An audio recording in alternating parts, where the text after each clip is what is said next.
વિધાન ખરા છે કે ખોટા જણાવો।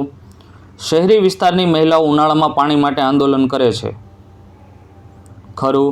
ઓનલાઈન શોપિંગથી ખરીદેલી વસ્તુ ગ્રાહકના ઘર સુધી સીધી જ પહોંચી જાય છે, ખરું। 17મી સદીના પ્રથમ દશકામાં અહોમ રાજ્યની વહીવટી વ્યવસ્થા કેન્દ્રીકૃત બની હતી, ખરું। અહોમ લોકોએ વણઝારાઓની જૂની રાજકીય વ્યવસ્થા બદલીને એક નવા રાજ્યની સ્થાપના કરી, ખોટું। આધુનિક ઉપગ્રહો આધારિત સાધનોની મદદથી પણ સુનામીની આગાહી કરી શકાતી નથી, વિધાન ખોટું। કથકલી નૃત્ય માત્ર હાવભાવથી જ આત્મવ્યક્ત થાય છે, તો વિધાન ખરું। જો મિત્રો ચેનલમાં નવા હોય અને હજી સુધી ચેનલને સબસ્ક્રાઇબ ના કરી હોય તો સૌપ્રથમ ચેનલને સબસ્ક્રાઇબ કરી બેલ આઇકન પર ક્લિક કરો।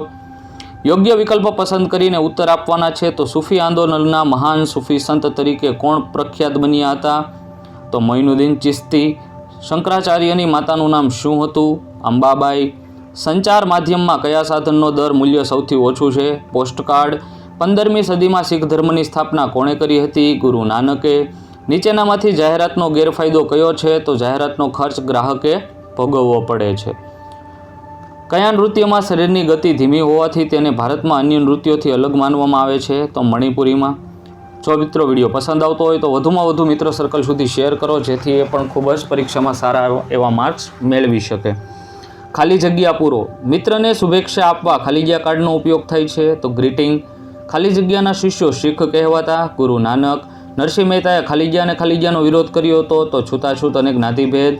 મુગલ બાદશાહ ખાલી જગ્યાના સમયમાં વણઝારાઓ બળદો પર અનાજ લાદીને શહેરમાં વેચવા જતા હતા, તો જહાંગીર। મકર સંક્રાંતિ પહેલાં ખાલી જગ્યા સમુદાય લોહડી ઉજવે છે, તો શીખ। નીચે આપેલા પ્રશ્નોના એક બે વાક્યમાં ઉત્તર આપવાના છે। બજાર વ્યવસ્થાને ચાલક બળ કોણ પૂરું પાડે છે? તો દરેક વ્યક્તિ પોતાની જરૂરિયાતની વસ્તુઓ ખરીદીને બજાર વ્યવસ્થાને ચાલક બળ પૂરું પાડે છે। ભારતમાં ગ્રાહકોના હકોના રક્ષણ માટે કયો કાયદો અમલમાં છે? તો ભારતમાં ગ્રાહકોના હકોના રક્ષણ માટે ગ્રાહક સુરક્ષા અધિનિયમ 1986 નામનો કાયદો અમલમાં છે। અનુસૂચિત જનજાતિઓ એટલે શું? તો ભારતના બંધારણમાં પરંપરાગત સંસ્કૃતિઓનું રક્ષણ કરતી વિશિષ્ટ આદિવાસી જાતિઓને અનુસૂચિમાં સામેલ કરેલ છે। આ જાતિઓ અનુસૂચિત જનજાતિઓ તરીકે ઓળખાય છે। ભારતમાં એકશિંગી ગેંડા ક્યાં વસે છે? તો ભારતમાં એકશિંગી ગેંડા બ્રહ્મપુત્ર નદીના દલદલીય ક્ષેત્રમાં જોવા મળે છે। મહિલાઓ કઈ જવાબદારીઓ નિભાવે છે? મહિલાઓ ઘરની, બાળકોની અને પોતાના વ્યવસાય કે નોકરીની જવાબદારીઓ નિભાવે છે। દુષ્કાળ કોને કહેવાય? અનિયમિત વર્ષ અને ઓછા કે નહિવત વરસાદના કારણે સર્જન સ્થિતિને દુષ્કાળ કહે છે। નાતાલનો તહેવાર કોની યાદમાં ઉજવવામાં આવે છે? તો નાતાલનો તહેવાર ઈસુ ખ્રિસ્તના જન્મદિવસની યાદમાં ઉજવવામાં આવે છે। વધુમાં વધુ આ વિડીયોની લિંકને શેર કરો, લાઇક કરો, કોમેન્ટ કરો। સબસ્ક્રાઇબ કરવાની બાકી હોય તો અત્યારે સબસ્ક્રાઇબ કરી બેલ આઇકન પર ક્લિક કરો। ત્યાર પછી જોડકું આપેલું છે, તો લીલા રંગનું ચિહ્ન છે, એમાં આવશે શાકાહારી ખાદ્ય પદાર્થ। દવાની ખરીદી સાથે જ બિલ અવશ્ય લેવું જોઈએ। લાલ રંગનું ચિહ્ન છે, તો માંસાહારી ખાદ્ય સામગ્રી છે અને દરેક વસ્તુઓ પર લેબલ જરૂરી છે। ત્યાર પછી તફાવત આપેલો છે કુચીપુડી નૃત્ય અને બિહુ નૃત્યનો। ત્યાર પછી બીજો તફાવત આપણને આપેલો છે નાગર શૈલી અને દ્રવિડ શૈલીનો। તમે સ્ક્રીનશોટ લઈ શકો છો મિત્રો। નીચે આપેલા પ્રશ્નોના માગ્યા મુજબ જવાબ આપવાના છે, દરેકના 2 ગુણ રહેશે। બિહુ નૃત્ય કેવી રીતે કરવામાં આવે છે?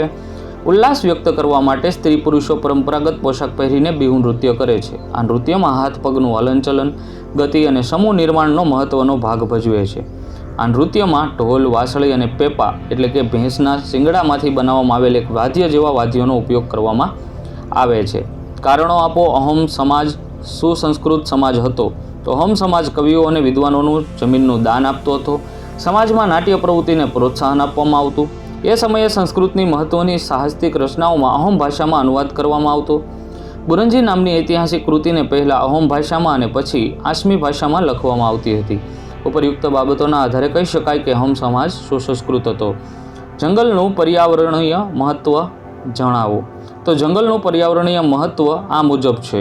જંગલો આબોહવાને વિષમ બનતી અટકાવે છે, આબોહવામાં ભેજનું પ્રમાણ જાળવી રાખે છે, વધુ વરસાદ લાવવામાં ઉપયોગી છે। જંગલો ભૂમિગત જળને ટકાવી રાખવામાં મદદ કરે છે, જમીનનું ધોવાણ થતું અટકાવે છે, વાતાવરણમાં ઓક્સિજન અને કાર્બન ડાયોક્સાઇડનું સંતુલન જાળવી રાખે છે અને રણને આગળ વધતું અટકાવે છે। ત્યાર પછી ક્વેશ્ચન છે, લોકો સાપ્તાહિક બજારમાંથી કેમ ખરીદી કરે છે? ત્યાર પછીનો ક્વેશ્ચન છે, સંચાર માધ્યમોનો પરિચય આપો, જેમાં ટેલિગ્રામ, ટેલિગ્રામ તારની શોધ ઈસવીસન 1850માં થઈ હતી. ભારતમાં ટેલિગ્રામની સેવા સૌપ્રથમ કોલકાતા અને ડાયમંડ હાર્બર વચ્ચે શરૂ થઈ હતી. ટેલિગ્રામના દ્વારા નાના સંદેશાઓ એક સ્થળેથી બીજા સ્થળે ઝડપથી પહોંચી જતા. ત્યાર પછી તેમાં એક્સપ્રેસ તારની સગવડ થઈ. તે ખૂબ ખર્ચાળ હતી, પરંતુ અને તારનો સંદેશો વ્યક્તિને તરત જ મળી જતો. ભારતમાં ટેલિગ્રામની સેવા 13 જુલાઈ 2003થી બંધ કરવામાં આવી છે. ત્યાર પછી આપેલું છે કે ઉત્સવો અને માહિતીઓ આપો, ચેટીચાંદ. ત્યાર પછી ક્વેશ્ચન્સ આપેલો છે. નીચે આપેલા પ્રશ્નોના જવાબ આપો. દરેકનો 3 ગુણ રહેશે.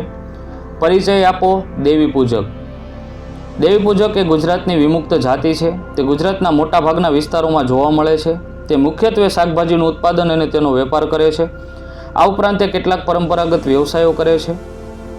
ત્યાર પછી ક્વેશ્ચન છે અહોમ કુળના વિભાજન કેવી રીતે થયા. સ્ક્રીન પર તમે જવાબ જોઈ શકો છો, સ્ક્રીનશોટ લઈ શકો છો. વિડીયો પસંદ આવે તો વધુમાં વધુ શેર કરી શકો છો. નીચે આપેલ ચિત્રને ધ્યાનથી જોવાનું છે અને એમનું આપણે વર્ણન કરવાનું છે. વ્યવસ્થિત રીતે ચિત્ર જોઈ લીધું. દુર્ગા પૂજા એ પશ્ચિમ બંગાળનો મહત્વનો તહેવાર છે. દુર્ગા માતાના મહિષાસુર પરના વિજયની ઉજવણી દુર્ગા માતાના ઉત્સવથી કરવામાં આવે છે. આ તહેવાર 10 દિવસ સુધી ચાલે છે. દુર્ગા પૂજાનો તહેવાર છેલ્લા દિવસે વિશિષ્ટ અનુષ્ઠાન અને માતાજીની મૂર્તિનું જળમાં વિસર્જન કર્યા પછી જ પૂરો થાય છે. ત્યાર પછી ક્વેશ્ચન્સ આપેલો છે. જંગલોનું આર્થિક મહત્ત્વ શું છે? તો તમે સ્ક્રીન પર જોઈ શકો છો. ત્યાર પછી ભૂકંપ વિશે ટૂંકમાં માહિતી આપો. ત્યાર પછી આપણને 4 ગુણનો પ્રશ્ન આપેલો છે કે નીચેના પ્રશ્નોના માગ્યા પ્રમાણે ગણતરી કરી જવાબ આપો. મુગલ ધરાના અંતિમ શાસકોના નામનો ચાર્ટ તૈયાર કરવાનો છે, જે તમે સ્ક્રીન પર જોઈ શકો છો. ત્યાર પછી આપત્તિની માનવ જીવન પર અસરો સવિસ્તાર વર્ણવો. ત્યાર પછી ક્વેશ્ચન આપેલો છે. ભક્તિ અને સૂફી આંદોલનની અસરો જણાવો.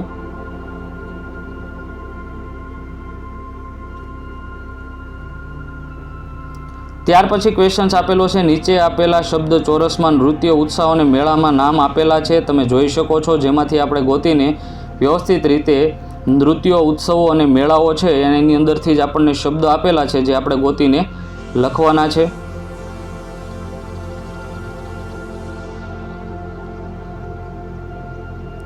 ત્યાર પછી નીચે આપેલા પ્રશ્નોના માગ્યા મુજબ જવાબ આપો. દરેકના 5 ગુણ રહેશે.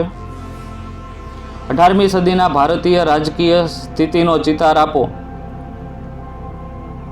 સ્ક્રીનશોટ લઈ શકો છો તમે. વિડીયો પસંદ આવે તો વધુમાં વધુ શેર કરી શકો છો. આવા જ નવા વિડીયો સાથે ખૂબ જ ઝડપથી મળીશું. ત્યાં સુધી લાઈક કરો, વેઇટ કરો, કોમેન્ટ કરો, શેર કરો. Thank you.